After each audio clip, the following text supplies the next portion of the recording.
ඉතින් මේ දවස්වල තියෙන ගිනි රස්නෙත් එක්ක ගෙදර තියෙන ෆෑන් එකේ ෆෑන් මෝටරේ පිච්චිලා ගියාද?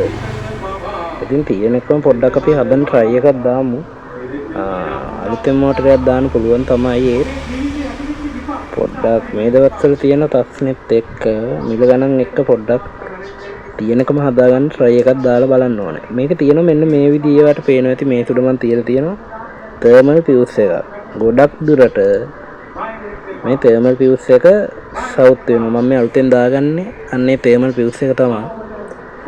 මේක පිච්චෙන්න හේතුව තමයි ගොඩක් ඒවා ෆෑන් මෝටරේ හිර වෙන්න ගන්නවා. ගොඩක් කාමර වල තිබිලා ඔය කොණ්ඩේ ගස් හරි මේ ගියාම මෙන්න මේ fuse එක මේ පිච්චෙන්න බලනවා. අර කැපැසිටර් එක ගොඩක් වෙලාට බැස්සට පස්සේ ඒ වගේ දේවල් වෙනවා. ඉතින් මේ fuse එකක් දාලා කැපැසිටර් එකක් දාලා මෝටරේට ඔයිල් ටිකකුත් දාලා සර්විස් එකක් දාලා අපිට බලන්න පුළුවන් තව කාලයක් දුවන්නවද කියලා මේ මෝටරේ.